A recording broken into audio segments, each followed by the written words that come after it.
Hello. Today I'm going to tie for you a Biot Midge emerger. It's kind of a generic pattern. I'm just making it up as I go. In fact, I changed directions here midstream, and we'll talk about that when we get there. But we're calling it a Midge because it's on a size 20. It's a short shanked curved hook. I'm going to use Goose Biots for the body. I want that segmented effect. A little gray poly for a tuft of a wing bud or a wing, some rabbit fur for the thorax, or hold it all together with some Uni-Thread, A-dot in black, and we'll get that small hook in the vise and get started. So while we get the thread started and work our way back to the bend of the hook, I'll talk a little more about this. I set out to create another emerger, something that wouldn't necessarily float really high or sink real far. I did an emerger before, I think a Biot emerger, where I used a bead, and it'll get down in there, and it's a nice fly to use for a dropper. But I was trying to get something that was just under the surface. There's nothing more frustrating than being out there and watching trout just kind of nose or porpoise and pick those bugs off as they're I don't know. I don't even see them hatching at this point. I think they're floating pretty high in the water column, heading for the maybe the faster water where they are going to hatch. But the trout in the pool kind of grab them before they come out. And I've been there and I've tried everything in my fly box, and I've had a couple things work. Maybe the surface film emerger or something like that. But I'm still experimenting, looking for that ultimate pattern. This one's going to be mostly gray. And I tied in that Biot. I tied it with the with what would be the fuzzy edge up.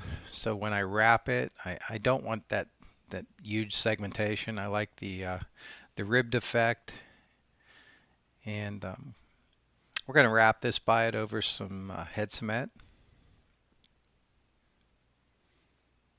And it's a little departure from the way I used to tie in Biots too. Some of the Biots are better than others. These, since I have the whole goose to work with, and I had several feathers, I found that some of the feathers have those nice thick short biots that are real strong and durable, and then others are not so much. This one's a little thinner, narrower, um, is a little more fuzzy, so there's a little more to cover up there, but it leaves a nice kind of ribbed and segment effect. You have to be careful to cover up the fuzz. And on a curved hook, it's a little harder. You have to change angles as you go. But all in all, I kind of like the effect you get.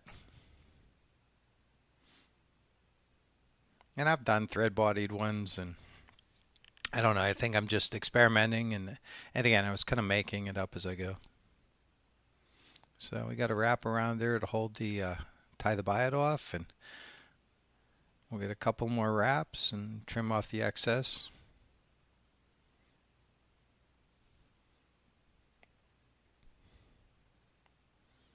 So in this video, this might be one of the examples of not everything goes exactly the way you want it to. So that was a little snipping and a little breaking, and I have that little nub there that is going to kind of give me fits because I can see it on the camera. But in the end, it's kind of covered up. And I am going to put a coating of Sally Hansen's Hard as Nails on the outside of that Biot. I think it enhances the segmented look, and it makes it a little more durable. So if you're doing these and kind of mass producing them, this would have been a good place to tie off your thread and set it aside and do a bunch of them up to this point. So, but we fade it out. We wait a couple of minutes for the head cement to dry, and we'll tie in that tuft of gray poly.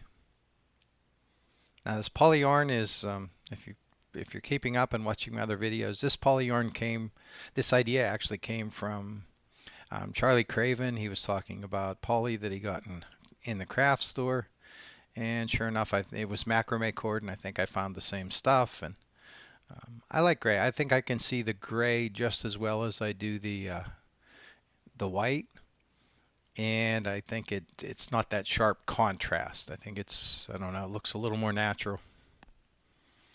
So here was idea number one. Actually, this is idea number two.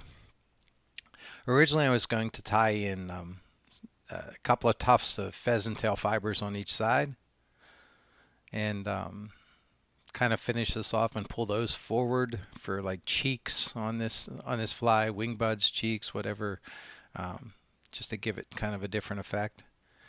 And I didn't like the looks of that. They kind of pulled together. They didn't stay spread out. So they ended up looking like just a little narrow band down each side. So idea number two was to go with biots.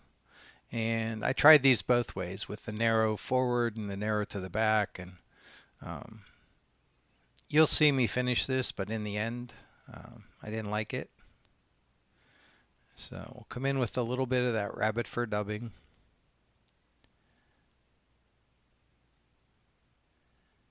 And wrap back and make a little thorax here. And I left all this in. I could have edited and made you one nice clean fly, but I kind of wanted to share that, sometimes it's fun just to sit there, or it's satisfying just to sit there and experiment and see what works and what didn't. So we'll put a whip here just to kind of keep things from coming apart.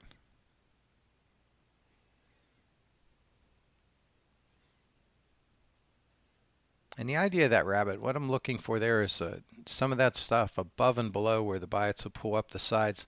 I want it to look spiky, kind of maybe as um, bug parts, whether it's legs underneath or something sticking above that didn't fully emerge. But so, and I think there's the reason I didn't like the biots. When I pulled them forward, I didn't always get a nice fold. And you'll see when I spin it back around that I have a little shape to it. I don't know, just didn't like that.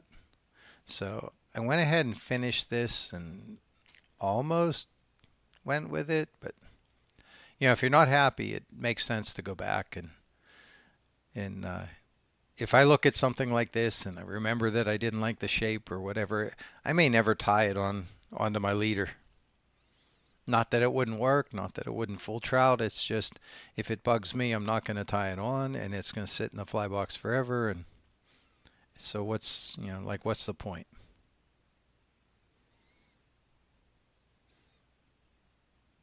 So here we go, and I'm kind of working with a different camera stand here, and it's a little tight between the camera and the bug, a little tighter than I'm used to. But I got rid of the tripod, so I don't have to worry about bumping the tripod of the camera with the legs of my stool or my chair. So do a 4 or 5 turn whip finish.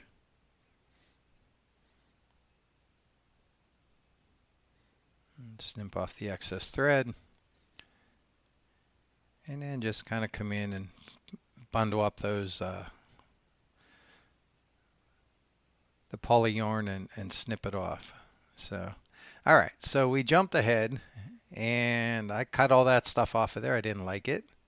I left the poly yarn that was already trimmed. And now effort number 3 or idea number 3 is to use segments of Goose Quill. So I came in, there are 4 or 5 strands I think, and I think there are 5 in each one of these segments. I'm tying them in by the tips. I have better luck if I do that. And when they fold forward, they fold in nice. They're thinner, so they fold nice and tight. And so I have them where I want. I have them down each side. And we'll come in and snip off the excess of those guys.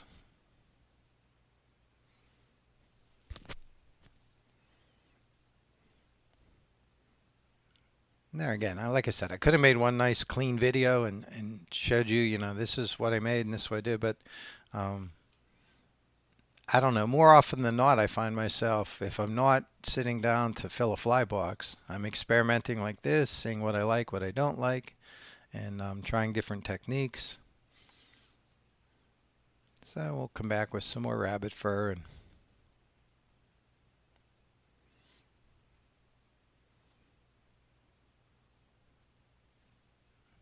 build that little bulbous head on there. And same deal. I want that to look spiky and stick above and below those quill segments. And now I'm kind of happy with what I'm starting to see there. That segment's broken up a little bit.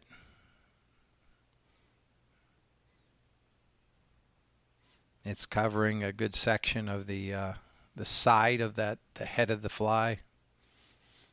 Like I said, the pheasant tail that I put on there originally, I pulled it forward and it kind of all went together, ran together on me.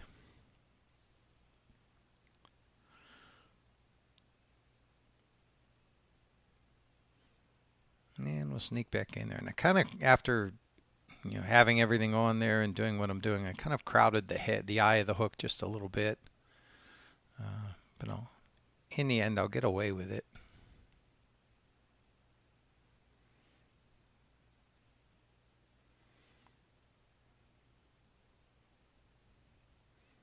So starting. Now what I'm doing there, I shortened up my working thread and it gave me a better angle so I could wrap up over. And now I have to lengthen it back out so I can do the whip finish. But that was a little like subtle tip or hint that I don't know. We do it subconsciously, but I saw it once I filmed it. So 4 or 5 turn whip finish.